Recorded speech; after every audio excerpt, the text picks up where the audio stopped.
اللهم صل على محمد وعلى آل محمد وعجل فرجهم ولكنه قد يستشكل في استكشاف اشتراك الأحكام في هذا الدليل بما تقدم منا في الجزء الأول صفحة 68 و150 من أن الإطلاق بالتقييد المتلازمان في مقام الإثبات لأنهما من قبيل العدم والملكة. کل جو ہے بیان کیا تھا کہ اشتراک الاحکام بین العالم والجاہل، کہا تھا کہ ہم امامیہ کا اس بات پر اجماع ہے کہ احکام جو ہیں وہ مشترک ہیں عالم و جاہل دونوں کے بیچ. ٹھیک ہے، اس میں پلٹ اس لیے دیتا ہوں کہ بعض لوگوں کو شکایت ہے کہ پنکھے کی آواز آتی ہے. نہیں چھوڑ کر رہنے دیں، سمجھ رہے ہیں. تو کل ہم نے کہا کہ ہم علماء امامیہ کا اجماع ہے اس بات کے اوپر کہ احکام جو مشترک ہیں عالم و جاہل کے بیچ. ٹھیک ہے، پھر اس پر انہوں نے کل دلیلیں دی تھیں. تو انہوں نے کہا تھا کہ ہم قرآنی اجماع اور روایات، ٹھیک ہے، روایت متواترہ، ان دونوں سے ہٹ کر یہ دونوں تو دلیلیں تھیں. ایک تیسری دلیل یہ تھی، وہ یہ کہ اگر ہم یہ کہیں کہ حکم جو ہے مشترک نہیں ہے کس سے، عالم و جاہل سے. کہا کہ اگر آپ تسلیم کر لیتے ہیں، آپ کے جیسا کہ اشارہ نے کہا کہ حکم جو ہے وہ مختص ہے کس سے، عالم سے. ان کا اگر ہم یہ تسلیم کرتے ہیں کہ حکم جو ہے مشترک نہیں ہے، تو چلیے آپ کی بات تسلیم کر لی کہ حکم کیا ہے، خاص ہے عالم سے. تو انہوں نے کہا تھا کہ اگر یہ کہیں گے کہ حکم خاص ہے عالم سے تو اس سے محال لازم آ رہا ہے. یہ سب کل کی باتیں ہیں، چونکہ آج کی بات ربط ہے اس لیے اس کو ذکر کر رہا ہوں. انہوں نے کہا کہ اس سے کیا اشکال آ رہا ہے کہ محال لازم آ رہا ہے، اور بات یہ تھی کہ وَمَا يَلْزَمُ مِنْهُ الْمُحَالُ فَهُوَ الْمُحَالُ، اور ہر وہ شے کہ جس سے محال لازم آئے وہ خود بھی جو ہوتا ہے محال ہوتا ہے. یہ کل مطلب خلاصہ دلیل تھا. ٹھیک ہے، اب کیسے خلف لازم آ رہا ہے محال، وہ انشاءاللہ آپ کو بہرحال واضح ہے. آج جو ہے مصنف کی اس دلیل پہ، کون سی دلیل پہ، یعنی روایت کے اوپر یہ اشکال نہیں ہے، ٹھیک ہے، اجماع کے اوپر یہ اشکال نہیں ہے. مصنف نے جو تیسری دلیل دی تھی ہے نا کہ اس سے محال لازم آ رہا ہے، ہاں، اس پر جو ہے وہ اعتراض کیا گیا ہے، اس پر اشکال کیا گیا. اشکال کیا ہے؟ اشکال یہ ہے کہ حضور آپ نے کہا کہ حکم جو ہے کیا ہے، مشترک ہے کس سے، عالم و جاہل سے. ٹھیک ہے، تو کوئی سوال اشکال یہ کر رہا ہے کہ آپ نے یہ حکم کیسے استفادہ کیا، اس حکم کا استفادہ آپ نے کیسے کیا کہ حکم جو ہے مشترک ہے عالم و جاہل سے. تو یہ کہہ رہے ہیں کہ آپ کا یہ کہنا کہ حکم مشترک ہے کس سے، عالم و جاہل سے، یعنی کیا مطلب، یعنی آپ نے اطلاق کا استفادہ کیا ہے. یعنی کیا مطلب، حکم مقید نہیں ہے کس سے، عالم سے. سمجھ رہے ہیں؟ تھوڑا سا بہرحال بحث جو غور طلب ہے، تھوڑا سا غور کیجیے گا. کیا کہا کہ حکم جو ہے مقید نہیں ہے عالم سے. ہم انہیں پر مصنف پر اشکال کر رہے ہیں کہ آپ نے کہا کہ حکم مقید نہیں عالم سے بلکہ کیا مشترک ہے عالم اور جاہل دونوں میں. تو آپ نے کیا کیا، مقید نہیں کہا بلکہ مطلق کہا ہے. سمجھ رہے ہیں؟ اب سنیے اعتراض مصنف پہ کیا ہے کہ ہم نے جزء اول میں خود آپ نے ذکر کیا ہے کہ اطلاق اور تقیید یہ دونوں متلازم ہیں، ان دونوں میں تلازم پایا جاتا ہے. ٹھیک ہے، دونوں متلازم ہیں. اور کیسے ملازمہ پایا جاتا ہے؟ ملازمہ اس طریقے سے پایا جاتا ہے کہ ان دونوں میں جو تقابل ہے وہ تقابل ملکہ اور عدم ملکہ ہے. ٹھیک ہے، تقابل ملکہ اور عدم ملکہ. اور تقابل ملکہ اور عدم ملکہ کی شان یہ ہے کہ ہر وہ مقام کہ جہاں پر تقیید محال ہو وہاں پر مطلق بھی محال ہوتا ہے. ٹھیک ہے، اور ہر وہ مقام کہ جہاں پر مقید ممکن ہو، تقیید ممکن ہو، وہاں پر اطلاق بھی جو ہے وہ ممکن ہوتا ہے. اب سنیے اعتراض کیا ہے. اعتراض یہ ہے کہ یہ تو شیخ مظفر آپ اس بات کو قبول کرتے ہیں چونکہ آپ نے جزء اول میں اس بات کو لکھا ہے. ٹھیک ہے، تو اس پر اعتراض یہ ہو رہا ہے شیخ مظفر پہ کہ آپ نے خود یہ بیان کیا کہ یہ وہ مقام ہے کہ جس کو آپ مقید نہیں کر سکتے علم سے. ہاں، آپ خود کہہ رہے ہیں کہ ہم حکم کو مختص نہیں کر سکتے، حکم کو مقید نہیں کر سکتے عالم سے. تو اس کا مطلب کیوں؟ تو آپ نے جواب میں کہا کہ چونکہ مقید کرنا محال ہے. تو سنیے گا، محال ہے تو بھائی جب تقیید محال ہے تو پھر اطلاق بھی محال ہوگا. اتنا سمجھ میں آیا؟ البتہ یہ تھوڑا سا مطلب یہ اس میں چونکہ آپ لوگوں نے انشاءاللہ پڑھ رکھا ہوگا، تھوڑا اگر وہ یہ سب چیزیں ذہن میں ہوں گی آپ کے کہ تقابل جو ہے ملکہ اور عدم ملکہ کیا کیا مسئلہ ہے، کہ ملکہ جو ہے کیا ہے یہ امر وجودی ہے، عدم ملکہ ایک امر عدمی ہے، تو اطلاق کیا ہے امر عدمی کا نام ہے، تقیید امر وجودی کا نام ہے. دیکھیں تو اعتراض سمجھ میں آ گیا کہ مصنف آپ خود اس بات کو تسلیم کر رہے ہیں کیا کہ حکم کو مقید کرنا، ٹھیک ہے، مختص کرنا عالم سے محال ہے، چونکہ اس سے محال لازم آ رہا ہے. تو اعتراض یہ ہے کہ جب مقید محال، جب تقید محال ہے تو اطلاق بھی محال ہوگا. تو پھر آپ نے یہاں پر یہ کیسے استفادہ کر لیا کہ چونکہ یہاں پر تقید نہیں ہے یعنی عالم سے مختص نہیں ہے، اس سے اطلاق کا استفادہ کر لیا اور آپ نے کہا کہ عالم اور جاہل دونوں کے لیے مشترک ہے. واضح انشاءاللہ؟ یہ اعتراض ہے مصنف کی بات کے اوپر. انہوں نے کیا کہتے ہیں شیخ نائینی نے، انہوں نے گویا کہ اس اشکال کے جواب میں اپنے گھٹنے ٹیک دیے، ٹھیک ہے، اور اس سوال اشکال کو جو کیا کیا قبول کر لیا کہ ہاں واقعی یہ اشکال یہاں پر بنتا ہے، ٹھیک ہے، چونکہ اب یہاں پہ تقید محال ہے، عالم سے مختص نہیں کر سکتے، ٹھیک ہے، تو یہ مشترک بھی یہاں پر نہیں ہوگا. اشتراک ان کوئی اطلاق سمجھ رہے نہیں ہوگا. چنانچہ شیخ نائینی نے کیا کہا کہ یہ اشکال تو یہاں پر بنتا ہے. اب اس اشکال کا ہم جواب کیسے دیں؟ تو شیخ نائینی نے ایک الگ سے طریقہ نکالا، ایک الگ سے مطلب وہ ان کا اپنا ایک نظریہ ہے متمم جعل کا، ٹھیک ہے. تھوڑا سا بحث دقیق انشاءاللہ توجہ کیجیے گا، آپ نہ سمجھ میں آئے تو بتائیے گا، پھر دوبارہ بتا دیں گے. کیا کہا شیخ نائینی نے؟ کہا کہ یہ اشکال ہے بہرحال، ٹھیک ہے، اب اس اشکال سے ہم کیسے فرار کریں؟ تو انہوں نے کہا کہ ہم متمم جعل کے قائل ہو جائیں گے. اچھا یہ متمم جعل کیا ہے؟ لفظ سے واضح ہے. 3 اصطلاحات ہیں کہ جن کو شیخ نائینی نے اس جواب کو سمجھانے کے لیے استعمال کیا ہے: متمم جعل، نتیجۃ التقیید اور نتیجۃ الاطلاق. یہ تینوں جو ہے وہ یہ اگر ان 3 اصطلاحات کو نہیں سمجھیں گے تو شیخ نائینی کہنا کیا چاہ رہے ہیں آپ اس کو نہیں سمجھیں گے. تو آپ سمجھیے کہ متمم جعل کسے کہتے ہیں. لفظ سے واضح ہے، متمم یعنی اسم فاعل، تمام کرنے والا، مکمل کرنے والا. کسے؟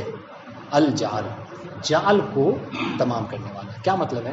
یعنی وہ کہنا یہ چاہ رہے ہیں کہ کبھی کبھی ایسا ہوتا ہے کہ مولا جب اپنے بندے سے خطاب کرتا ہے، سنیے گا، مولا بہت آسان سی بات ہے، آپ کو سمجھ میں آ جائے گا، آپ خود سے بیٹھ کے لکھ سکتے ہیں. کہہ رہے ہیں کہ کبھی ایسا ہوتا ہے کہ مولا اپنے بندے کو خطاب کرتا ہے، ٹھیک ہے، تو خطاب کرنے کی صورت میں 2 چیزیں ہوتی ہیں.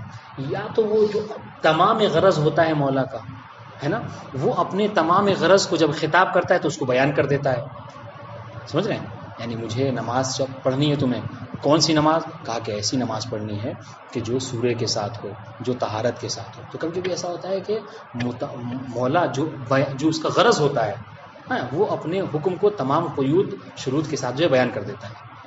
کبھی کبھی کہہ رہے ہیں کبھی کبھی ایسا ہوتا ہے کہ مولا جو حکم بیان کرنا چاہتا ہے مقام جعل و تشریح میں، وہ کچھ ممانعت کی وجہ سے، کچھ محال کے لازم ہونے کی وجہ سے کیا کرتا ہے، وہ اس حکم کو بیان تو کرتا ہے لیکن کچھ محالیات لازم آ جا رہی ہیں، اس وجہ سے وہ کیا کرتا ہے، قیود کو ذکر نہیں کر پاتا.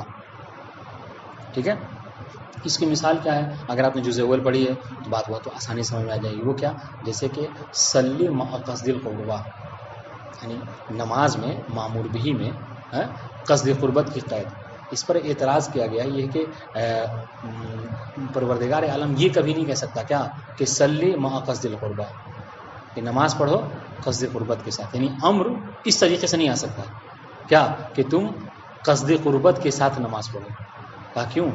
اس لیے کہ یہ محال ہے کہ معمول بہی میں امر کے ساتھ جو کیا ہے قصد قربت کی قید لگائے. کہا کیوں؟ اس لیے کل والی بات آ جائے گی. اس لیے کہ قصد قربت کیا ہے؟ قصد قربت یہ ایک عرض چیز ہے، کل کی طرح، کل کی بالکل اشکال وہی ہے، بس بات بدل جائے گی. قصد قربت ایک عرضی چیز ہے، ٹھیک ہے، جس کے لیے کوئی متعلق ہونا ضروری ہے کہ اگر ہم قصد قربت کریں گے، قصد قربت سے کسی فعل کو انجام، تو کس کو انجام دیں گے؟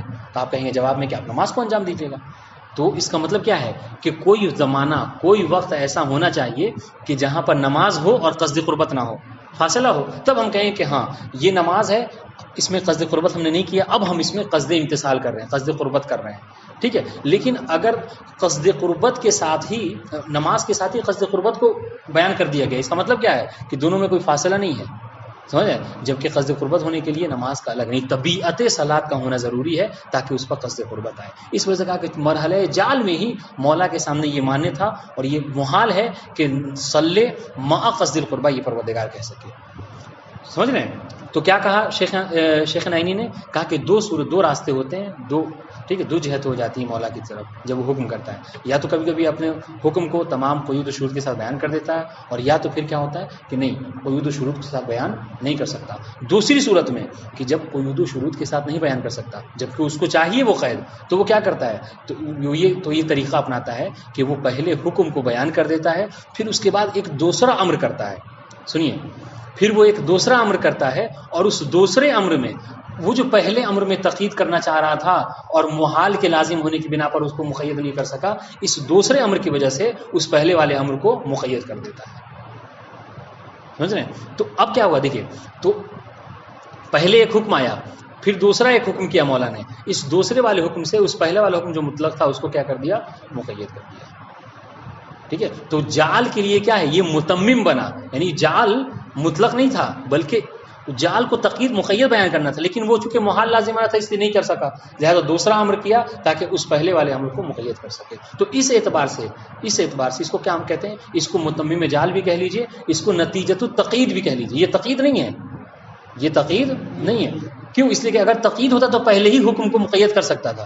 اس وجہ سے ہم نے کہا کہ یہ تقید نہیں ہے بلکہ کیا ہے؟ نتیجۃ التقید ہے. اچھا، نتیجۃ التقید کیوں کہہ رہے ہیں؟ کہا اس لیے کہ یہ یعنی دوسرے والے امر اور قید میں دائرے یعنی مقصد کے اعتبار سے، ہدف کے اعتبار سے کوئی فرق نہیں ہے. جس طریقے سے قید کا ہدف، قید کا مقصد کیا ہوتا ہے؟ اس دائرے کو مضیق کر دینا، اس طریقے سے متمم جعل میں بھی کیا ہوتا ہے؟ دائرہ مضیق ہو جاتا ہے. بات واضح انشاءاللہ؟ بات بہت چھوٹی سی ہے، ہم نے پھیلا کے بیان کی. وہ کیا؟ وہ یہ کہ کبھی کبھی مانع ہونے کی وجہ سے مولا اپنے مقصد کو پورے طور پر بیان نہیں کر سکتا، چنانچہ دوسرا امر کرتا ہے تاکہ پہلے والے امر کو کیا کہنا چاہ رہا ہے، کیا مطلوب ہے، اس کو بیان کر دیتا ہے. تو اس وجہ سے دوسرے والے امر کو ہم متمم جعل کہتے ہیں. واضح انشاءاللہ؟ اور یہ تقید کا مسئلہ ہے، اور یہی مسئلہ کبھی کبھی کیا ہوتا ہے؟ مانع ہونے کی وجہ سے وہ مطلق کو بیان نہیں کر سکتا. کیوں؟ اس لیے کہ کیا ہے، ہم نے کیا کہا، کبھی کبھی ایسا ہوتا ہے کہ ابھی ہم نے عرض کیا کہ تقابل جو دونوں میں کیا ہے. سنیے، اب نتیجۃ الاطلاق کسی اصطلاح کو کہتے ہیں. کیا کبھی ایسا ہم نے کہا کہ دونوں میں تقابل کون سا پایا جاتا ہے؟ ملکہ اور رضا ملکہ. ہم نے کہا کہ جہاں پر تقید محال وہاں پر اطلاق بھی محال. تو کبھی کبھی ایسا ہوتا ہے جیسا کہ علم والی مثال میں، ہماری علم والی مثال میں ہم نے کہا کیا، ہم نے کہا کہ یہاں پر تقید محال ہے، ٹھیک ہے، تو کیا ہوگا؟ یہاں پر اطلاق بھی محال ہوگا. تو اور جبکہ مولا کیا چاہتا ہے؟ مولا یہ چاہتا ہے کہ مکلف اس امر کو مطلق طور پہ بجا لائے، تو اور وہ مطلق نہیں کر سکتا. کیوں؟ اس لیے کہ تقید محال ہے، چنانچہ مطلق بھی محال ہے. تو اب مطلق کو بیان کرنے کے لیے کیا کرتا ہے؟ ایک اور سے حکم لاتا ہے. سمجھ رہے ہیں؟ تو اس حکم سے سمجھ میں آتا ہے کہ مولا جو حکم کر رہا ہے وہ پہلے والے حکم کو جو بجا لانا ہے اسے اطلاق کی صورت میں، مطلق صورت میں بجا لانا ہے. اس وجہ سے ہم اس کو کیا کہتے ہیں؟ نتیجۃ الاطلاق. یہ اطلاق نہیں ہے لیکن نتیجۃ الاطلاق ہے، کیونکہ اس کا بھی مسئلہ کیا ہے؟ ہدف کے اعتبار سے یہ بھی کیا ہے؟ اطلاق ہی کی طرح ہے، یعنی اس میں دائرہ میں وسعت آ جاتی ہے. واضح انشاءاللہ یہ تین اصطلاحات واضح ہو گئی. اب آئیے شیخ نائینی نے جواب کیا دیا. شیخ نائینی نے جو اشکال تھا کیا کہ یہاں پر بھائی دونوں میں تقابل ملکہ اور عدم ملکہ ہے، ٹھیک ہے، اور چونکہ حکم کا مختص کرنا عالم سے یہ محال ہے، مقید محال ہے، چنانچہ مطلق بھی محال ہوگا. یہ اشکال تھا.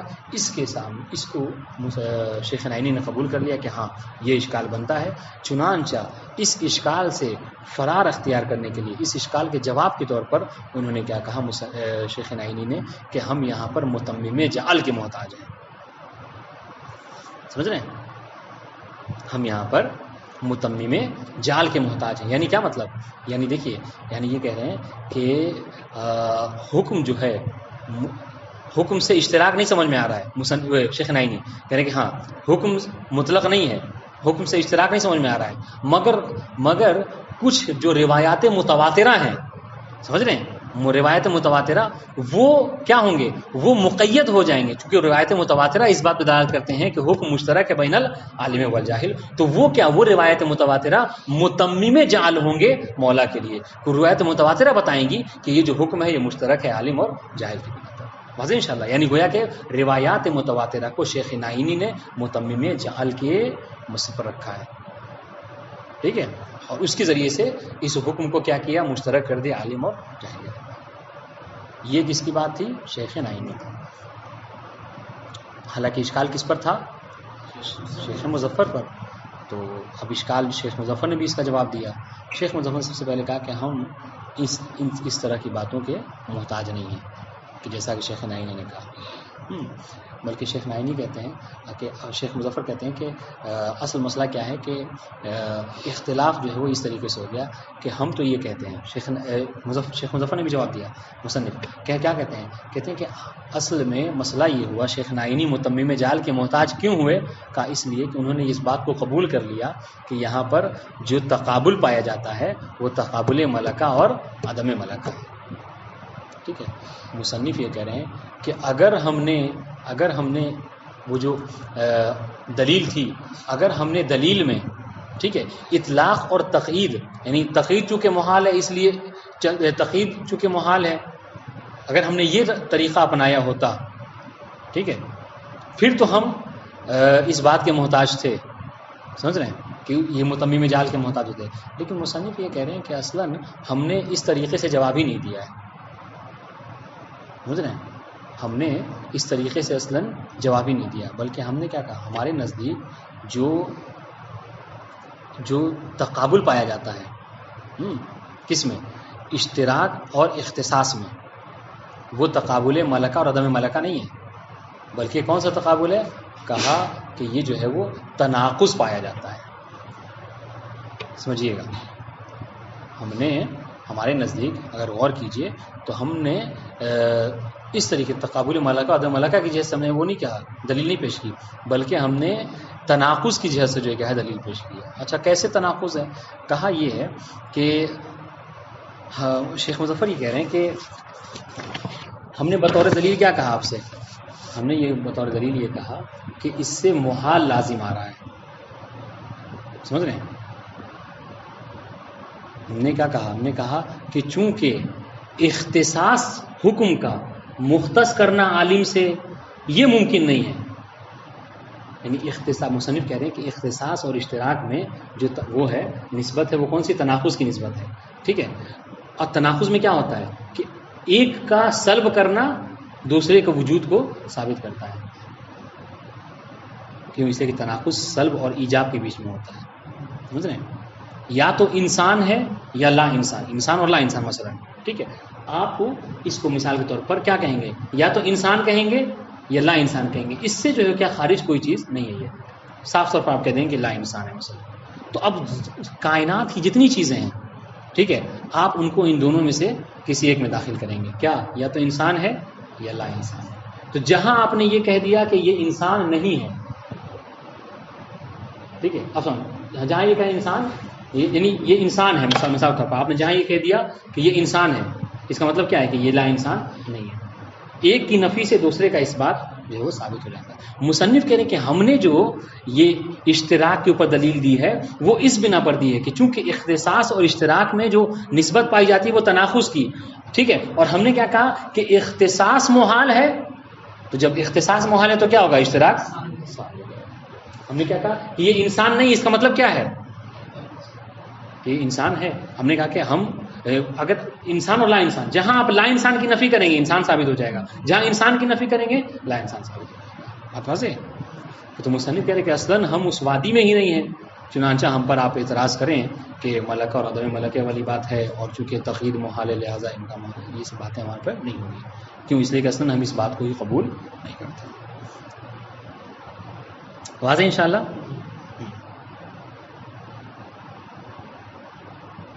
اس کے بعد ایک اور اشکال ہے اور اس کا جواب انشاءاللہ اس کو جب وہاں پہنچیں گے تو اس کو عرض کریں گے، ٹھیک ہے، بات زیادہ ہو جائے گی۔ عبارت دیکھیے،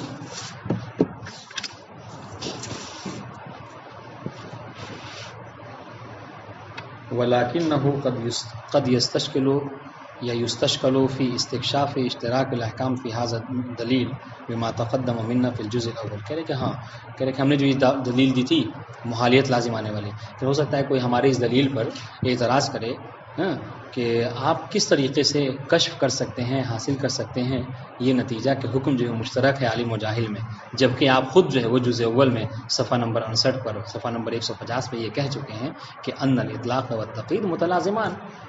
کہ شیخ مظفر آپ نے خود کہا ہے کہ اطلاق و تقیید کیا ہیں؟ متلازمان ہیں. مقام اس بات میں یہ دونوں کیا ہیں؟ یعنی کیا مطلب؟ یعنی ایک جملہ ہے جزء اول میں شیخ مظفر کا ایک جملہ ہے باقاعدہ. انہوں نے کیا کہا؟ انہوں نے یہ کہا کہ اطلاق جو ہے وہ تابع ہے کس کا؟ تقیید کا. ٹھیک ہے، یعنی کیا مطلب؟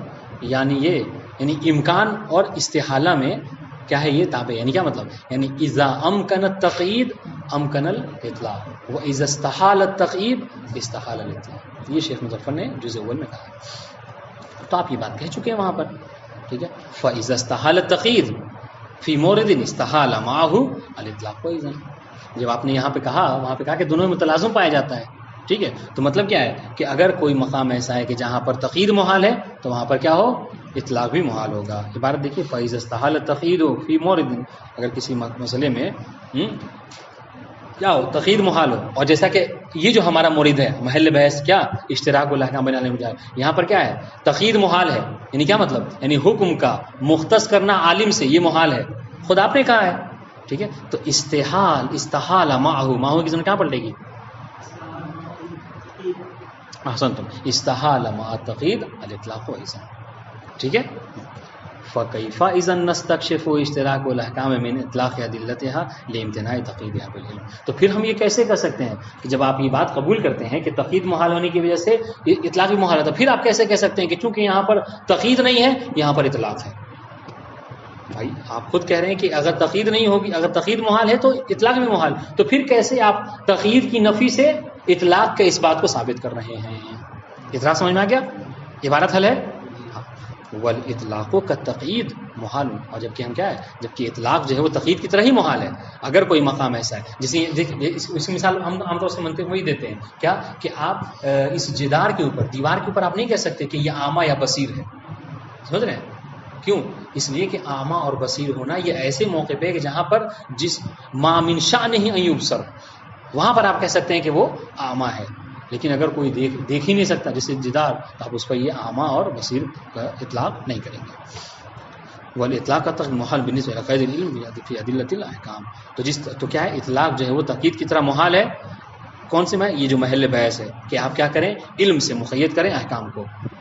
تو جس طریقے سے علم کا مقید کرنا، احکام کا مقید کرنا علم سے یہ محال ہے، اس طریقے سے مقید نہ ہونے کی بنا پر اس کے لیے اطلاق کا ثابت کرنا بھی محال ہوگا. واضح؟ یہ بہرحال اشکال تھا مصنف کے دلیل کے اوپر. اس کو کیا کیا شیخ نعینی نے؟ اس کو قبول کر لیا. وقد اصر شیخنا النعینی علی اللہ مقامہ علی امتناع الاطلاق فی ذلک. ہاں، شیخ نعینی نے بھی یہی کہا کہ بھائی ہاں یہاں پر آپ اطلاق جو ہے وہ نہیں کر سکتے. اچھا دیکھیے، کہہ رہے ہیں اطلاق مطلب مراد کیا ہے؟ اشتراک. اطلاق سے ہو گیا اشتراک ہو گیا عالم و جاہل دونوں میں. ٹھیک ہے، اور تقیید ہونے کا مطلب کیا ہے؟ کہ صرف مختص ہو گیا عالم سے. ہاں سنیے گا، وقال بما محصل ہو. اور انہوں نے یہ کہا، کس نے؟ شیخ نعینی نے یہ کہا کہ انه لا يمكن ان نحكم بالاشتراک من نفس ادلۃ الاحکام، کہ خود ادلہ احکام سے ہم یہ نہیں حاصل کر سکتے کہ حکم جو ہے مشترک ہے عالم و جاہل میں. سمجھ رہے ہیں؟ دیکھیے گا، یعنی کیا مطلب؟ وہی متمم جال والی بات ہے. یعنی کیا مطلب؟ یعنی کیا کہنا چاہتا ہے؟ جیسے ہم نے متمم جال میں آپ کو کیا کہا کہ مولا چاہتا ہے کہ حکم جو ہے وہ فلاں قید کے ساتھ مکلف بجا لائے، لیکن وہ کیا ہے؟ وہ معذور ہے کہ چونکہ اس سے محال لازم آ رہا ہے، بس اس ایک امر کی وجہ سے وہ اس ایک امر میں حکم کو مطلق مقید بیان نہیں کر سکتا. چنانچہ وہ کیا ہوگا؟ ایک اور حکم کا محتاج ہوگا. تو یہ کیا کہنا چاہ رہے ہیں؟ کہنا چاہ رہے ہیں کہ خود حکم کی اشتراک حکم کی دلیل سے ہم یہاں پر اس کے اشتراک کو ثابت نہیں کر سکتے. شیخ نعینی نے کہا بل لابد لاثباتہ من دلیل آخر، بلکہ آپ کو یہاں پر صرف وہ دلیل کافی نہیں ہوگی، بلکہ ایک اور دلیل کے آپ محتاج ہیں. اور وہ دلیل کیا ہے؟ سماہ متمم الجہل. اس دلیل کو ہم کیا کہتے ہیں؟ متمم جہل کہتے ہیں. کیا مطلب؟ الا ان یکون الاشتراک من باب نتیجۃ الاطلاق، یعنی یہ کہ اشتراک جو کیا ہو نتیجہ الاطلاق کی بنا پر. یعنی مولا یہ چاہتا ہے، یعنی اصل مسئلہ یہ ہے کہ حکم مشترک ہے کس میں؟ عالم و جاہل میں. ٹھیک ہے، لیکن وہ مطلق نہیں سمجھا پا رہا ہے. چونکہ ایک محال لازم آ رہا ہے، چنانچہ وہ اطلاق کے لیے کیا کرے گا، ایک الگ سے دلیل لائے گا. یہ انشاءاللہ واضح ہے. اگر اصطلاح واضح ہوگی تو نتیجۃ الاطلاق کسے کہ نتیجۃ التقیید کسے کہ تو بات واضح ہو جائے گی. جیسے کیا ہے استفادۃ تقیید الامر العبادی بقصد الامتثال من دلیل ثانی، جیسے جزء اول میں یہ بات کہی، جس طریقے سے کیا ہے، جس طریقے سے امر عبادی میں مامور بہی میں کیا ہوتا ہے کہ قصد امتثال کے لیے مکلف کیا ہے، ایک ہی امر میں، دیکھیے گا ایک ہی امر میں مولا یہ نہیں کہہ سکتا کہ صلی مع قصد القربہ، کیوں؟ اس لیے کہ اس سے محال لازم آ رہا ہے. ٹھیک ہے، ضروری ہے اگر قصد قربت کی قید ہے مولا کے نزدیک تو وہ کیا کرے، قصد قربت کو ایک دوسرے حکم میں، حکم ثانی میں بیان کرے، امر ثانی میں بیان کرے. واضح؟ متمم للجعل، تاکہ اس سے وہ جعل جو ہے وہ متمم ہو جائے. تھا الا ان یکون ذلک من باب نتیجۃ التقیید، اس باب سے کہ یہ کیا ہو، یہ نتیجۃ التقیید، یعنی کیا مطلب، دیکھیے اس کو نتیجۃ التقیید کہا. ٹھیک ہے، کیوں؟ اس لیے کہ مولا یہ نہیں چاہتا کہ آپ نماز جو ہے وہ بدون قصد قربت پڑھیں، نہیں، مولا چاہتا ہے کہ آپ کی نماز مقید ہو کس سے، قربتاً اللہ سے. تو چنانچہ اور یہ قربتاً اللہ نہیں بیان کر سکتا وہ ایک دلیل میں، ایک ہی حکم میں، تو اس نے کیا کیا، ایک اور حکم لائے، وہ پیش کرے گا وہ، اور اس حکم میں آپ کو بتائے گا کہ ہم نے جو پہلے تم کو حکم دیا ہے نماز پڑھنے کا، صرف صلی جو کہا ہے، صرف اقیم الصلاۃ جو کہا ہے، وہ اقیم الصلاۃ مطلق نہیں ہے بلکہ مقید ہے قصد امتثال سے. تو اب یہاں پر نتیجۃ التقیید ہو جائے گا، یہاں پہ گویا کہ وہ حکم مقید ہو گیا. سمجھ گئے؟ ہم آپ سے انشاءاللہ بھی سوال کریں گے، یہ بات جب ختم ہو جائے کیسے سمجھیں، کیونکہ یہ بات بہت ضروری ہے، اہم ہے، اور اگر اس میں سے سوال آئے تو انشاءاللہ ضرور یہ سب سوال آئے گا کہ مثلا شیخ نائینی نے کیا جواب دیا ہے، تو انشاءاللہ اس پوچھیں گے. یہ ہو سکتا ہے کہ جو اگر یہی عرف مما یلی میں متمم الجعل کسے کہتے ہیں، یہ اصطلاح نتیجۃ التقیید سے کیا مراد ہے، نتیجۃ الاطلاق سے کیا مراد ہے، تو اس کو انشاءاللہ سمجھیے آپ. اس طریقے سے کہہ رہے وقع استفاء تقید وجوب الجہر والاخفاء والقصر والاتمام بالعلم بالوجوب من دلیل آخر متمم. جیسے کہہ رہے ہیں کیا، جیسے یہ استفادہ کرنا کہ جو امر ہے، مثال طور پر جو نمازی ہے، ٹھیک ہے، نماز میں اب ظہر کی نماز ہے تو وہ مقید ہے کس سے، اخفاء سے. ٹھیک ہے، مغرب کی نماز ہے تو وہ مقید ہے کس سے، کہ آپ یوں ہی نہیں پڑھ سکتے بلکہ مغرب آپ جہر سے، ٹھیک ہے، بلند آواز پڑھیں. تو اس طریقے سے قصر اور اتمام، اگر آپ حالت سفر میں ہیں تو بھائی قصر پڑھیں، وطن میں ہیں، حضر میں ہیں تو کیا کریں آپ، تمام پڑھیں. تو یہ سب چیزیں، تو یہ کیا ہے، یہ اس کے لیے کیا ہے، اس کو مقید کیا گیا علم سے. یعنی یہ جو حکم ہے کہ قصر اور تمام پڑھنا، جہر اور اخفاء پڑھنا، یہ کس کے لیے ہے، یہ اس کے لیے ہے کہ جو عالم بالحکم ہو. لیکن اگر کوئی جہالت کی وجہ سے، نہ جاننے کی صورت میں سفر میں وہ تمام نماز پڑھ لے تو اس کو کیا فتویٰ حکم دیتے ہیں فقہا، نماز صحیح ہے نہیں ہے، سب کہتے ہیں کہ صحیح ہے.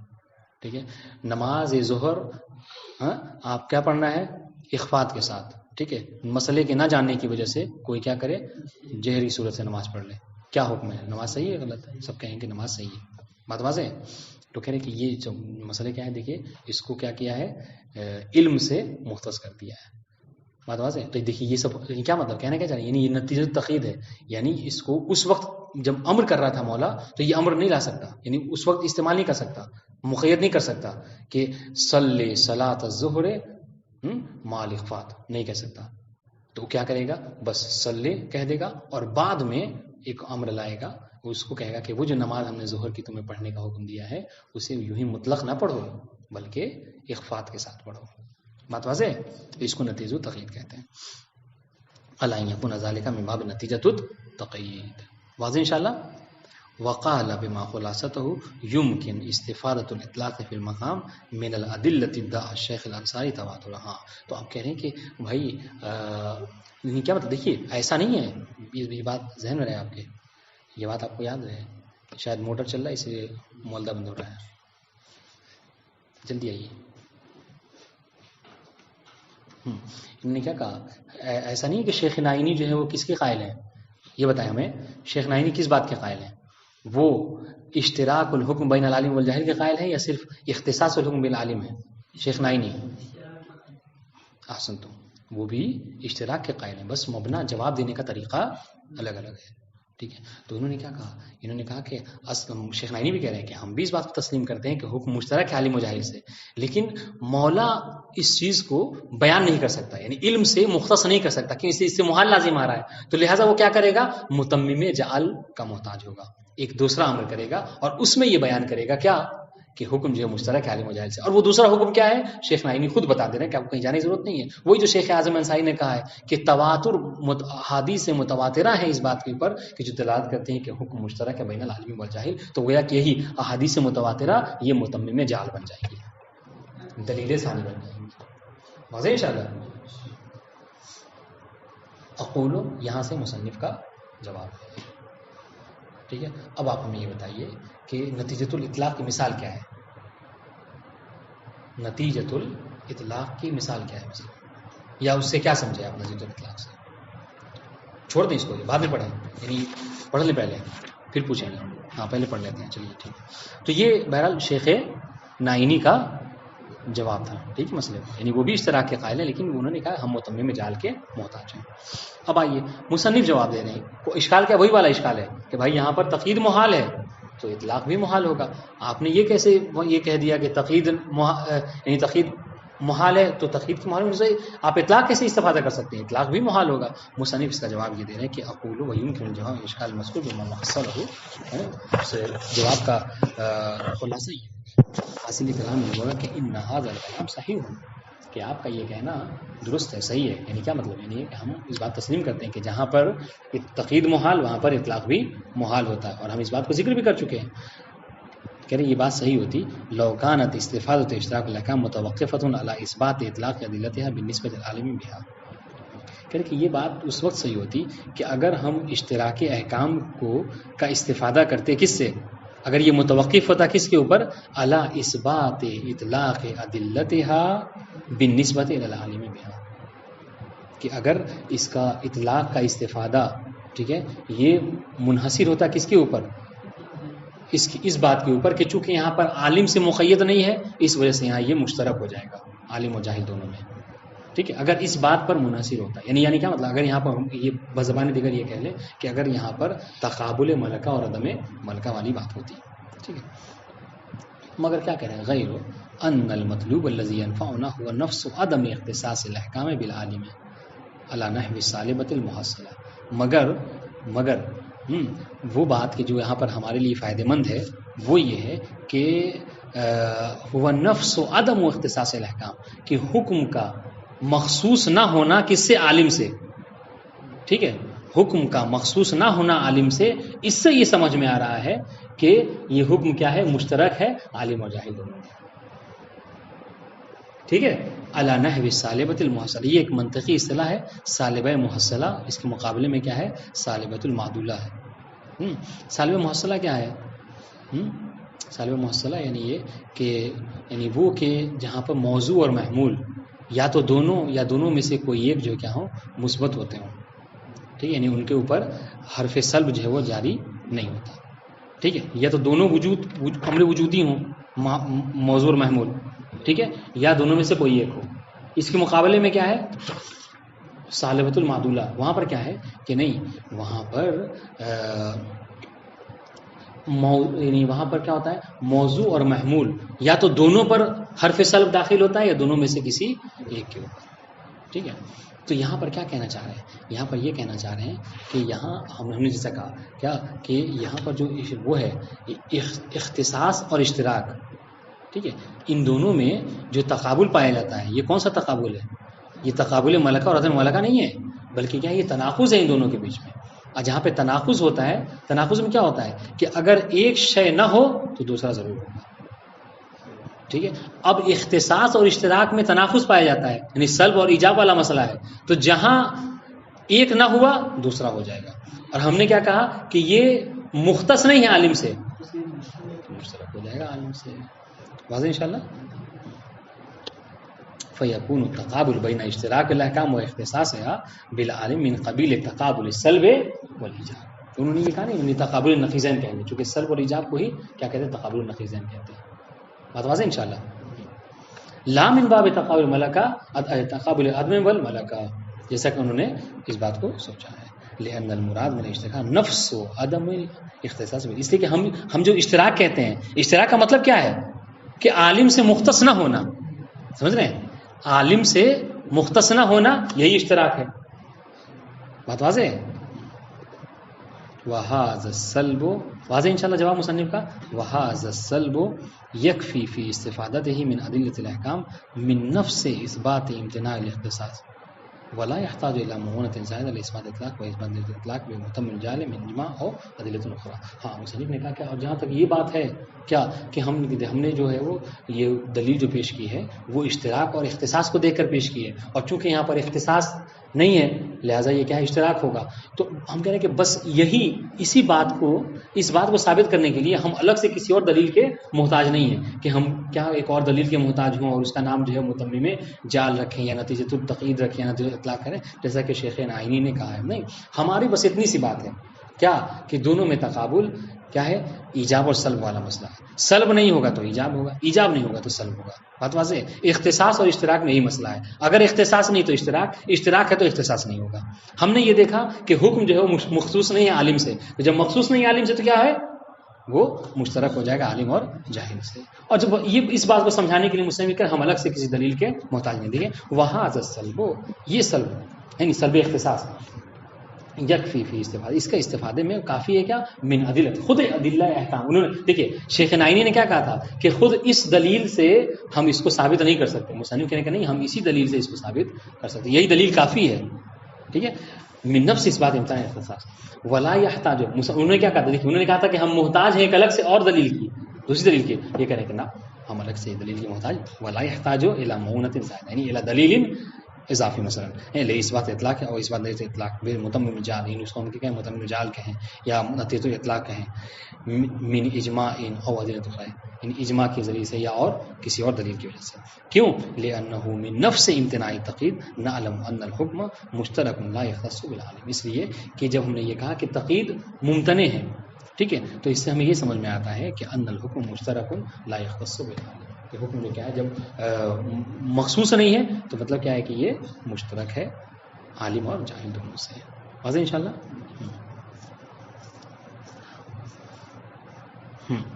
اب یہاں سے بہت آسان سی بات جو ہم مثال میں بیان کر چکے ہیں کہ کبھی کبھی ایسا ہوتا ہے کہ مولا جو حکم کرنا چاہتا ہے ٹھیک ہے کبھی کبھی امتناع مقام بیان میں ہوتا ہے.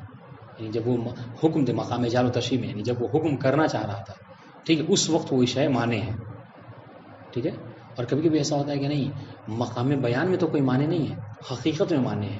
اب دیکھیے بات کہ نعم یتم ذلک الاشکال لو کان امتناع التقید لیس الا من جہت بیانیہ وفی مرحلۃ الانشاء فی دلیل نفس الحکم وان کان واقعہ یمکن ان یکون مقیدا او مطلقا مع قطع النظر عن ادائہ باللفظ فإنه حينئذ لا يمكن من نفس.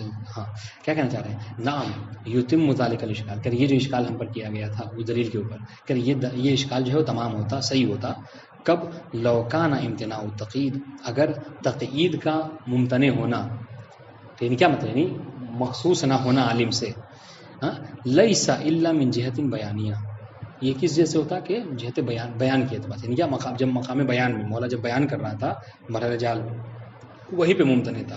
وہ فی مرحلۃ الانشاء نہیں مقام بیان میں مقام جعل میں مقام انشاء میں دیکھیے فی دلیل نفس الحکم و ان کان واقعہ یمکن. ہاں مگر دیکھیے کیا کہنا چاہ رہے ہیں اگر واقع کے اعتبار سے دیکھا جائے تو حکم مقید ہو سکتا ہے لیکن بیان کرتے وقت کیا ہے محال لازم آ رہا ہے.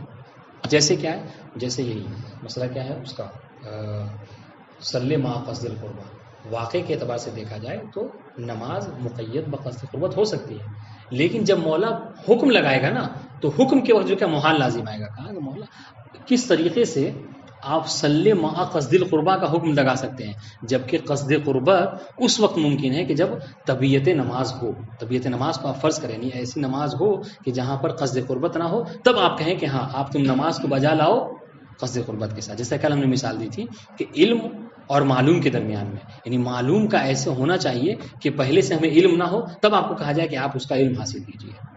بات واضح ہے. تو یہ کہنا چاہ رہے ہیں کہ کبھی کبھی ایسا ہوتا ہے کہ معنی یعنی آپ اس کو سمجھنے کے لیے یوں فرض کر سکتے ہیں کہ کبھی کبھی معنی جو ہوتا ہے کبھی کبھی محال جو لازم آتا ہے یہ مرحلہ جعل میں ہوتا ہے مرحلہ بیان میں ہوتا ہے جب مولا حکم کر رہا تھا اور کبھی کبھی معنی جو ہوتا ہے محال جو ہوتا ہے وہ مرحلہ وقوع میں ہوتا ہے واقع میں ہوتا ہے حقیقت میں. تو کیا ہوتا ہے کہنا چاہ رہے ہیں کہ اگر معنی اور محال اس اعتبار سے ہو کہ مقام بیان میں جو کیا معنی لازم آ رہا ہو لیکن مرحلے وقوع میں واقع میں اگر دیکھا جائے، واقع میں دیکھا جائے تو کیا ہے، وہاں پہ کوئی ممانعت نہیں ہے، حکم جو ہے مختص ہو سکتا ہے. ٹھیک ہے، کہہ رہے نعم یتم لوکان امتناع و تخیر لیس الا من جهت بیانی و فی مرحلة انشاء فی نفس دلیل حکم و ان کان واقعه یمکن ان یکون مقیدا او مطلقا. کہ واقع میں دیکھا جائے تو یہ دلیل کے اندر صلاحیت ہے کہ وہ مقید ہو جائے یا مطلق ہو جائے، لیکن جب بیان کر رہا تھا تو وہاں پر کیا ہے، محال لازم آ رہا ہو، مثلا ماخت نظر اندنائی باللفظ. ٹھیک ہے، یعنی وہی جب ادا کر رہا تھا لفظ سے فإنه حينئذ لا يمكن بيان بنفس دلیل اول فنحتاج الى استكشاف الواقع المراد من دلیل آخر نسميه متمم جهل. ہاں دیکھیے اس میں کیا کہہ رہے ہیں، یہ مسئلہ یہ جو نعم یتمو سے استدراک ہے مصنف کا. مصنف نے ابھی اس سے پہلے جو ایک دم سے شیخ نائینی کے متمم جہل والی دلیل کو باطل کر دیا، کہا کہ ہم اس کے محتاج نہیں ہیں. سمجھ رہے ہیں؟ تو یہاں پر وہ بتانا چاہ رہے ہیں کہ ہم متمم جہل کے محتاج کب ہوں گے. سمجھ رہے ہیں؟ متمم جہل کے محتاج کب ہوں گے. مصنف یہی بتانا چاہ رہے ہیں استدراک کر کے کہ شیخ نائینی آپ نے جو متمم جہل والی بات کہی ہے، ہم اس کے محتاج کب ہوں گے؟ ہم اس کے محتاج اس وقت ہوں گے کہ جب مرحلہ ایسا ہو کہ حکم واقع میں تو مقید ہو سکتا ہے، لیکن جب بیان کر رہا ہے تو وہاں پر مقید نہیں ہو سکتا. تو اس وقت مولا کیا کرے گا، پہلے حکم مطلق بیان کر دے گا پہلے والے حکم کو، پھر ایک اور حکم لائے گا کہ جس کے ذریعے سے اس حکم مطلق حکم کو کیا کرے گا، مقید کر دے گا. بات واضح ہے؟ دیکھیے کیا کہہ رہے ہیں، وہ ان کا نواقع یمکن، یعنی وہ حکم کی جو مقید محال ہے اس کا، لیکن واقع کے اعتبار سے دیکھا جائے یعنی مرحلے بیان میں وہ محال ہے، لیکن مرحلے واقع میں ممکن ہے کہ وہ مقید ہو جائے. تو اس صورت میں کیا کرے گا، وہ پہلے جب چونکہ محال لازم آ رہا بیان کے وقت، لہذا وہ حکم کو مطلق بیان کر دے گا. ٹھیک ہے، اور چاہ رہا ہے جبکہ اس کا مقصد کیا ہے، مقید، تو پھر مقید کیسے کرے، کہا ایک اور حکم لائے متمم جہل کی طور پر. وَلِأَجْلِ ذَلِكَ نُسَمِّيهِ بِالْمُتَمِّمِ جہل. اس لیے ہم کیا کہتے ہیں متمم، یعنی وہ جو جال کے وقت جو حکم محال تھا نہیں بتا پا رہا تھا اور حکم ناقص ہو گیا تھا، اس ناقص حکم کو یہ جال کیا کر، یہ جو دلیل ہے دوسری والی دلیل، یہ کیا ہے، اس کو متمم بننا ہے، اس کو مکمل کرنا ہے. فتحصل نتیجۃ الاطلاق اور نتیجۃ التقیید. تو اس سے کیا ہے، ہمیں یا تو اطلاق سمجھ میں آئے گا یا تقیید سمجھ، نتیجۃ الاطلاق یا نتیجۃ التقیید. یعنی کیا مطلب، اگر نتیجہ، اب دیکھیں ہم آپ کو بتا دے رہے ہیں مثال تاکہ یاد رکھیے. نتیجۃ الاطلاق کی مثال کیا ہے، ہاں یعنی کیا ہم نے مثال کو مثال یاد رکھیے ذہن میں، ہم جو محل بحث ہے یہی نتیجۃ الاطلاق ہے. شیخ نائینی نے یہی تو کہا کہ بتانا کیا چاہ رہا ہے، مولا یہ چاہ رہا ہے کہ حکم مشترک ہو عالم و جاہل میں، لیکن جب بیان کرنا چاہ رہا ہے تو محال لازم آ رہا ہے، تو وہ کیا کرے گا. شیخ نائینی نے کہا کہ تواتر حدیث جو ہے وہ دلالت کریں گی اشتراک کے اوپر. بات واضح ہے؟ تو اس سے نتیجہ اطلاق سے. اچھا نتیجہ تخیر کی مثال کیا ہے،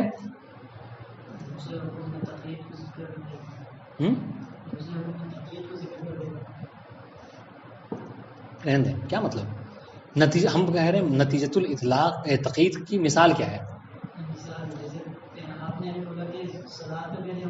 احسن، تو یہ جو صلی مع قصد القربہ مرحلہ بیان میں جب مولا جال کر رہا تھا اس حکم کو تو وہاں پر محال لازم آ رہا تھا. وہ نہیں کہہ سکتا صلی مع قصد القربہ، جبکہ وہ چاہتا کیا ہے کہ مکلف قصد قربت نماز پڑھے. تو کیا کرے گا وہ، تو صرف کہہ دے گا اقیموا الصلاۃ، پھر ایک اور دلیل لائے گا اور اس میں کہے گا کیا کہ صلی مع قصد القربہ. ٹھیک ہے، یعنی یہ کہے گا کہ ہم نے جو نماز تمہیں پہلے والا حکم دیا تھا وہ مطلق نہیں بلکہ کیا ہے اس کو مقید بیان کریں. یہ ہے نتیجۃ الاطلاق تقید. واضح انشاءاللہ. مثال یاد رکھیے گا، من دون یحص تقید اور اطلاق المفروض. یہاں پہ کیا، ہاں تو کہہ رہے نتیجۃ الاطلاق سمجھ میں آئے گا، نتیجۃ التقید یہ اطلاق اور تقید سمجھ میں نہیں آئے. یعنی کیا، دیکھیے یعنی کیا کہہ رہے فرق ہے دونوں میں، نتیجۃ الاطلاق اور نتیجۃ التقید اور اطلاق و تقید ان دونوں میں فرق ہے. دیکھیے، اور ہم نے کیا فرق بتایا کہ اگر اطلاق اور تقید والا مسئلہ ہوتا تو پھر پہلے ہی والے حکم میں کیا ہوتا، حکم مقید ہو جاتا یا حکم مطلق ہو جاتا. سمجھ رہے ہیں؟ لیکن اس کو نتیجۃ الاطلاق کیوں کہا گیا، نتیجۃ التقید کیوں کہا گیا، اس لیے کہ نتیجے کے اعتبار سے، ہدف کے اعتبار سے کیا ہے وہی، جس طریقے سے تقید کا مقصد کیا ہے دائرے کو مضیق کرنا، اس کا مقصد اس سے بھی کیا ہوتا ہے دائرہ مضیق ہو جاتا ہے. بات واضح ہے. انہما مستحیلان کما کان الحال فی تقید وجوب قصد الانسان فی الواجب التعبدی. یہ بات گزر چکی ہے. اما لو کان نفس الحکم واقعا، ہاں اب ہم نے کہا دو صورتیں ہیں. کیا کہ دو صورتیں ہیں. پہلی صورت کیا ہے کہ صرف جب بیان کر رہا تھا وہاں پر محال لازم آ رہا، لیکن واقع میں حکم مطلق ہو سکتا ہے یا حکم مقید ہو سکتا ہے، لیکن یہاں پر کیا نہیں، الٹا ہے مسئلہ کہ جب بیان کر رہا ہو مرحلے بیان میں، مرحلے جعل میں، وہاں پر کوئی محال لازم نہیں آ رہا، لیکن حقیقت میں دیکھا جائے واقع میں تو حکم کے اندر یہ صلاحیت نہیں ہے کہ وہ مقید ہو سکے. سمجھ رہے ہیں؟ ہاں. اب اس میں کیا ہوگا، اما لو کان نفس الحکم واقعا وفی نفس الامر ما قطع النظر عن ادائه، ٹھیک ہے، نہیں جب بیان کر ادا سے مسئلہ نہیں ہے، ادا کر سکتا ہے، لیکن واقع میں دیکھا جائے تو اس کے اندر محالیت لازم آ رہی ہے.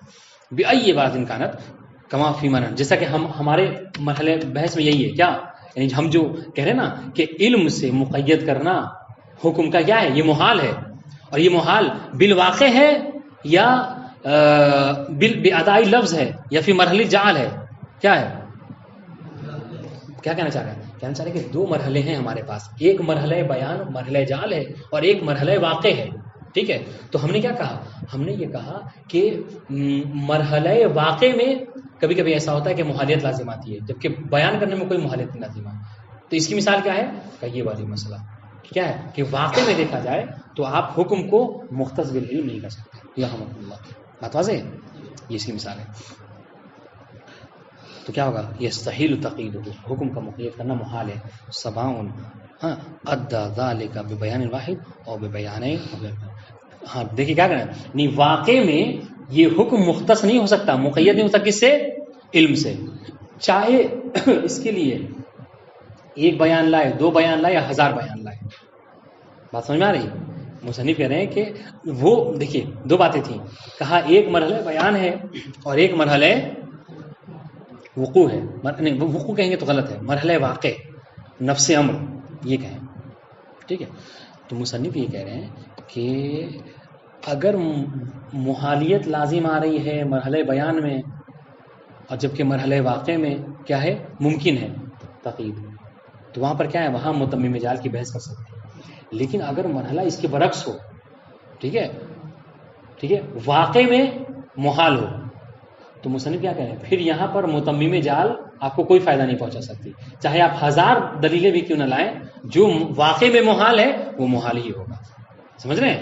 اور ہماری بحث کیا ہے، دوسرے والے سے پہلے والے سے، دوسرے والے میں ہے کیا مطلب، واقع میں حکم کا مقید کرنا علم سے محال ہے، ٹھیک ہے، تو اب آپ لاکھ متمم جعل کی دلیل دیجئے یا قابل قبول نہیں ہے. بات واضح ہے، سمجھ رہے ہیں؟ تو مصنف کیا کہنا چاہ رہے ہیں، شیخ نائینی کو، شیخ نائینی کہنا چاہ رہے ہیں کہ شیخ نائینی آپ کی بات پہلے والے حصے میں تو درست ہے متمم جعل والی، لیکن دوسرے والے میں جب واقع میں محال ہے وہاں پر آپ متمم جعل والی بات کو نہ لائیے. جب اور ہماری بحث کیا ہے، دوسرے والے مرحلے میں چنانچہ آپ متمم جعل کی جو دلیل ہے آپ کی ہم قبول نہیں کریں گے. بات واضح ہے انشاءاللہ، بہت دقیق بحث ہے انشاءاللہ کہ سمجھیے گا، تھوڑا مباحثہ کر لیجیے، بات واضح ہو جائے گی. ہاں کہنے کیا پھر کیا ہے، یستحیل تقیید، اگر کوئی شے واقع میں محال ہے تو پھر اس کا مقید کرنا محال ہی ہوگا، چاہے ایک بیان سے ہو، دو بیان سے، حتی ہزار بیان بھی آپ لے آئیے متمم جعل کے طور پر، وہ کبھی مقید نہیں ہو سکتا. بات واضح ہے. ہاں فإن واقعه لا محال ينحصر في حالة واحدة، اس لیے کہ اس واقع میں وہ منحصر ہے ایک حالت میں، وہ ہوا، اور وہ کون سی، ان يكون في نفسه شاملا لحالتي وجود القید المفروض، وجود القید المفروض و عدم ہی، اور وہ شامل ہے کس کو، دونوں حالتوں کو، وہ کیا، وجود القید یعنی علم کے قید کے موجود ہونا اور اس کا عدم ہونا، اس کا نہ ہونا.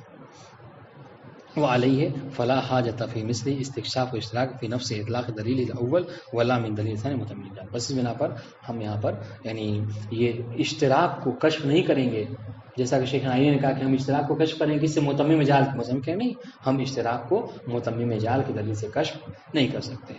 واضح انشاءاللہ. ولا نمانع ان نسمى ذلك نتیجۃ الاطلاق، اور اس میں کوئی ممانعت نہیں ہے کہ آپ اس کو نتیجۃ الاطلاق بھی کہہ سکتے ہیں. بات سمجھ رہے ہیں، نتیجۃ الاطلاق.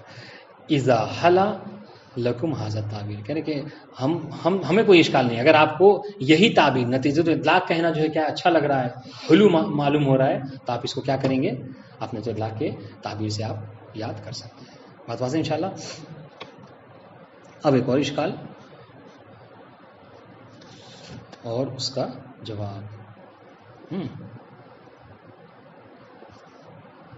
وہ کیا، رہندے ہیں پڑھ لیں. ہاں دیکھیے وہ اشکال کیا ہے، وہ اشکال یہ ہے مصنف کی بات پر کہ کہ حضور آپ نے ابھی کیا کہا؟ آپ نے ابھی یہ کہا کہ حکم مشترک ہے عالم اور جاہل سے، ٹھیک ہے، اور حکم کا ٹھیک ہے مقید کرنا مختص کرنا عالم سے، اس سے محالیت لازم آ رہی ہے.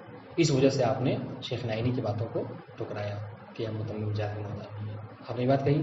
کہا جی ہاں بالکل. یعنی کیا مطلب؟ آپ کے کہنے کا مطلب یہ ہے کہ حکم کبھی، دیکھیے گا، حکم کبھی مختص نہیں ہوتا عالم سے. آپ نے یہ کہا. دیکھیے ذرا صحیح غور کیجیے اس بات پہ. سن رہے ہیں حضور؟ اس پہ غور کیجیے. مصنف نے کیا کہا اب تک؟ یہ اشکال سنیے، بہت مطلب اچھا اشکال ہے، ہاں، اور ایسا اشکال ہے کہ مصنف اس سے فرار نہیں کر سکے. چنانچہ انہوں نے کیا کیا؟ انہوں نے توجیہ کی. مصنف نے کیا کہا؟ اشکال کرنے والا یہ کہہ رہا مستشکل کہ حضور آپ نے یہ کہا کہ حکم اگر مختص ہوگا علم سے تو اس سے محالیت لازم ہے. بات واضح؟ پھر مستشکل یہ کہہ رہا جبکہ ہم یہ دیکھتے ہیں کہ شریعت میں ایسی کئی مثالیں ہیں کہ جہاں پر حکم کو مختص کیا گیا ہے علم سے. مثال سنیے. ابھی ہم اس سے پہلے آپ خود کہا ہے کیا؟ قصر اور اتمام والی بات، جہر اور اخفات والی بات. آپ نے کیا کہا کہ جہر اور اخفات والا مسئلہ یہ کیا ہے؟ مختص ہے عالم سے، یعنی جو جانتا ہے. ٹھیک ہے، آپ جان رہے ہیں کہ ظہر کی نماز کیا ہے؟ اخفاتی ہے. اب اگر علم ہے آپ کو، اس کے باوجود آپ اگر کیا کر رہے ہیں؟ آپ جہری پڑھ رہے ہیں، نماز باطل ہے؟ صحیح ہے، باطل ہے. سمجھ رہے؟ لیکن اگر آپ کو پتہ ہی نہیں ہے کہ ظہر کی نماز جو ہے وہ اخفاتی ہے اور آپ نے کیا کیا؟ جہری پڑھا، تو کیا ہے آپ کی نماز؟ قبول ہے، صحیح ہے. ٹھیک ہے. تو پھر مستشکل یہ کہہ رہا ہے کہ آپ نے کہا کہ حکم کیا ہے؟ مختص نہیں ہوتا علم سے، عالم سے. اور ہم کیا دیکھ رہے ہیں کہ شریعت میں یہ مثالیں ہیں اختصاص کس کی؟ جہر و اخفات کی مثال، اور اس کی قصر و اتمام کی مثال. یہ جو قصر و اتمام کہتے ہیں یہ کس کے لیے؟ عالم کے لیے. کوئی جاہل، اگر جاہل جو 10 سال جو سفر میں کیا کر رہا، وہ نماز جو کیا کر رہا ہے، اس پر اپنی زندگی بھر کیا کرتا رہا، اس نے سفر میں نماز جو تمام پڑھی ہے، آپ کیا کہیں گے؟ اس کی نماز صحیح ہوگی. مطلب یہ کہ علم سے آپ نے مختص کر دیا حکم کو، جبکہ علم سے مختص کرنا آپ کہہ رہے ہیں کہ محال لازم آئے گا. اشکال سمجھ میں آ گیا؟ مصنف یہ کہہ رہے ہیں کہ دیکھیے بات جو ہم نے کہی ہے، ٹھیک ہے، ہوگی تو وہی صحیح وہی ہے کیا؟ کہ حکم مختص نہیں ہے عالم سے. ٹھیک ہے. ہاں، رہی بات یہ کہ بعض مثالیں شریعت میں ایسی ہیں کہ جہاں پر حکم کو مختص کیا گیا ہے عالم سے، تو کہا گیا، اس کو یہ کہہ سکتے ہیں ہم اپنی زبان میں سمجھانے کے لیے کہہ رہے ہیں کہ ما من عام الا وقد خص، ہے نا، ہر عام کے کچھ نہ کچھ تخصیصات بہرحال ہوتی ہیں. مصنف نے کیا کہا؟ مصنف نے یہ کہا کہ ہم نے کیا کہا کہ بات وہی ہے. مصنف کہہ رہے ہیں کہ بات وہی ہے، یعنی کیا کہ حکم مختص نہیں ہوتا عالم سے. ہاں، اگر یہ حکم، اگر بعض مثالیں جیسا کہ آپ نے پیش کی وہ مختص ہو رہی ہیں عالم سے، تو کیا کریں؟ مصنف کہہ رہے کہ ہم اس کی توجیہ کریں گے. توجیہ کیا کریں گے؟ توجیہ یہ کریں گے کہ شارع نے کیا کیا؟ معاف کیا ہے ایسے لوگوں کو. ٹھیک ہے، معاف کیا ہے جو جہالت کی وجہ سے کیا کرتے ہیں؟ قصر کی جگہ اتمام اور اتمام کی جگہ قصر پڑھتے ہیں، اخفات کی جگہ جہر اور جہر کی جگہ اخفات پڑھتے ہیں. بات واضح ہے؟ ورنہ بات وہی ہے جو ہم اس سے پہلے کہہ چکے ہیں، بس یہ بات ہے. واضح انشاءاللہ. وَيَبْقَى الْكَلَامُ حِينَئِذٍ فِي وَجْهِ تَقْيِيدِ وُجُوبِ الْجَهْرِ وَالْإِخْفَاءِ وَالْقَصْرِ وَالْإِتْمَامِ بِالْعِلْمِ، ٹھیک ہے، مع فرض امتناع حتی بمتمم الجاہل. اشکال ہے کہہ رہے کہ اب ایک بات رہ جاتی ہے. مصنف خود کہہ رہے ہیں کہ اگر کوئی ہم پر اشکال یہ کرے کہ بھائی ہم نے پھر کیا وجہ ہے کہ حکم کو مقید کیا گیا ہے کس سے؟ جہر اور اخفات سے. کیسے؟ کہا نماز ظہر کو مقید کیا گیا اخفات سے، نماز مغرب مقید کیا گیا جہر سے. ٹھیک ہے، سفر کو مقید کیا گیا ہے، سفر والی نماز کو قصر سے. ٹھیک ہے، حضر والی نماز کو مقید کیا کس سے؟ اتمام سے. تو کہا کہ جب تک دیکھیے مع فرض امتناع ہی حتی بمتمم، جبکہ مصنف آپ نے تو یہ فرض کیا ہے کہ حکم جو ہے کیا ہے؟ حتی متمم جعل کی وجہ سے بھی کیا ہے؟ وہ مختص نہیں ہو سکتے عالم سے، اس سے محال لازم آ رہا ہے. والمفروض ان هذا التخصيص ثابت في الشریعہ، جبکہ ہم کیا دیکھتے ہیں کہ آپ اس کو منع کر رہے ہیں اور شریعت میں یہ چیزیں کیا ہیں؟ ثابت ہیں. فكيف تصححون ذلك، پھر آپ اس کو کیسے صحیح ٹھہرائیں گے؟ فنقول مصنف جواب دے رہے ہیں کہ جی ہاں اگر یہ اشکال ہے تو انہو لم امتنع تقیید الحکم بالعلم فلا بد ان نلتمس توجیہها لہذا الظاہر من الادلہ. مصنف یہ کہہ رہے ہیں کہ جب حکم کے تقیید کرنے سے تقیید کرنا جب حکم کا ممتنع ہو رہا ہے، ٹھیک ہے، محال لازم آ رہا ہے، جیسا کہ ہم نے اس سے پہلے بھی تو کیا ہوگا فلا بد ان نلتمس توجیہ لہذا ظاہر من الادلہ. تو ہم اس جو ظاہر دلیلیں ہیں نا، یہ جو ظاہر دلیلیں ہیں ہم اس کو کیا کریں، اس کی توجیہ کریں گے. سمجھ رہے ہیں مصنف کیا کریں گے، بات ہماری وہی ہے جو ہم اس سے پہلے عرض کر چکے ہیں، یعنی تقیید بالعلم محال ہے، پر ہاں اگر کچھ دلیلیں آپ مثالی سے آپ نے پیش کی ہیں تو ہم اس کو کیا کریں گے، اس کی توجیہ کریں گے. اب توجیہ کیسے کریں گے، وہی عناصر توجیہ. توجیہ کا ایک طریقہ ہے وہ کیا کہ فی ان نفرض ان یکون ھذا التقیید من باب اعفاء الجاہل بالحکم فی ھذین الموردین. یعنی یہ کہیں گے کہ پروردگار عالم نے کیا کیا ہے، جاہلوں کو ان دونوں مورد میں معاف کیا ہے. اگر کوئی جہل کی وجہ سے اخفاء کی جگہ جہل کی اخفاء پڑا تو اس کو پروردگار نے کیا کیا ہے، معاف کر دیا ہے. کس سے، ان الاعادۃ والقضاء، کس چیز سے معاف کیا ہے کہ وہ دوبارہ اس کو نماز نہ پڑھے یا پھر اگر قضا اس کی نہ کرے. بات واضح ہے. واسقاطهما، یعنی ان دونوں کو کیا ہے، ساقط کیا ہے، اعادہ اور قضا کو ساقط کیا ہے. انہو اکتفا بما وقع کا اعفاء الناس، ٹھیک ہے. یعنی اور کیا مطلب یہ نہیں کہا پروردگار نے کہ تمہیں اب دوبارہ پڑھنا ہے یا قضا کرنی ہے، بلکہ کیا کہا، بلکہ یہ کہا ہے کہ دیکھیے اعادہ یاد رکھیں، الاعادہ ہمیشہ کیا ہوتا ہے فی الوقت، والقضاء فی خارج الوقت، ٹھیک ہے. اب کہہ رہے کہ تو کیا کہ اس نے وہ کافی سمجھ لیا، وہی جو نہ جاننے کی صورت میں کسی نے جہر کی جگہ ساتھ اس کو ہی تسلیم کر لیا خدا نے. کہہ رہے اور یہ کوئی نئی بات نہیں ہے، کا اعفاء الناس، جس طریقے سے پروردگار نے کیا کیا، بھولے ہوئے کو، ایک شخص ہے جس کو معلوم ہے، اس کو علم ہے کہ ظہر کی نماز اخفاتی ہے، لیکن وہ کیا کیا، بھول کر اس نے ظہر کی نماز کیا کر دی، جہری پڑھ لی. نہیں، یاد نہیں کرے گا، اس کی نماز صحیح ہے. جس کا اعفاء الناسی، جس طریقے سے کیا کیا ہے پروردگار عالم نے ناسی کو کیا کیا، معاف کیا ہے. یہ ایک مثال ہم نے پیش کی اس طریقے، یعنی جس طریقے سے شریعت میں پروردگار عالم ناسی کو، بھولے ہوئے انسانوں کو کیا کیا ہے، بہت سے مقامات پر اعادہ اور قضا سے اس کو ساقط رکھا ہے، اس طریقے سے یہ بھی محکم ہے. یہ توجیہ مصنف نے پیش کی ہے. وَإِنْ كَانَ الْوُجُوبُ وَاقِعًا غَيْرُ مُقَيَّدٍ بِالْعِلْمِ، جی ہاں، وَإِنْ كَانَ الْوُجُوبُ وَاقِعًا غَيْرُ مُقَيَّدٍ بِالْعِلْمِ، گرچہ وجوب جو ہے وہ واقعی اعتبار سے دیکھا جائے تو کیا وہ مقید نہیں ہے علم سے. بات واضح ہے. والعیادۃ والقضاء بید الشارع رفعها. اب جہاں تک بات رہی اعادہ اور قضا کی تو کہا کہ یہ ہمارا کام نہیں ہے، اعادہ اور قضا جو ہے کیا ہے، یہ خدا کا کام ہے، وہ جس کو چاہے اس پر واجب قرار دیتے، جسے چاہے اس سے معاف کر دے. بات واضح ہے. تو اس سے آپ اعتراض نہیں کر سکتے. ہاں اب ایک یہ تو بہرحال ایک دلیل دی، کہا کہ ہم آپ نے شاہد پیش کی تھی، ہم بھی آپ کے اوپر شاہد پیش کر رہے ہیں.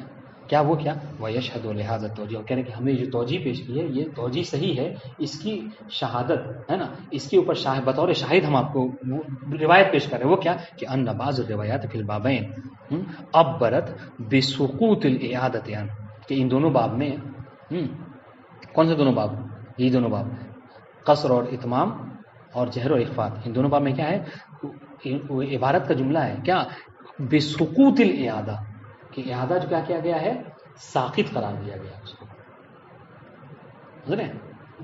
کر روایت عن ابی جعفر علیہ السلام فی من صلی فی سفر اربعا، جیسے امام سے سوال کیا گیا، پانچویں امام سے، کہ مولا اگر کوئی شخص سفر میں تمام نماز پڑھ لے رہا ہے اس کا کیا حکم ہے.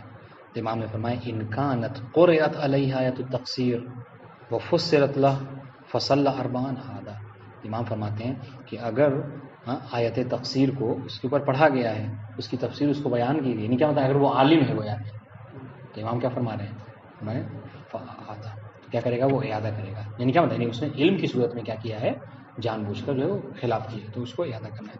وَإِن لَمْ يَكُنْ قُرِئَتْ عَلَيْهِ وَلَمْ يَعْلَمْ، جاہل ہے، آیت تقصیر کو نہیں پڑھا گیا، ٹھیک ہے، ہاں، اور اس کی تفسیر نے بیان کی گئی، تو کیا ہوگا، فلا اعادہ تھا، تو پھر اس کے اوپر اعادہ نہیں ہے. اس سے کیا سمجھ میں آیا، اس سے یہ سمجھ میں آیا کہ خداوند عالم نے کیا کیا ہے، جاہل کو معاف کر رکھا ہے. تکلیف ہے، احسن، تو بات واضح ہے. والسلام علیکم ورحمۃ اللہ وبرکاتہ.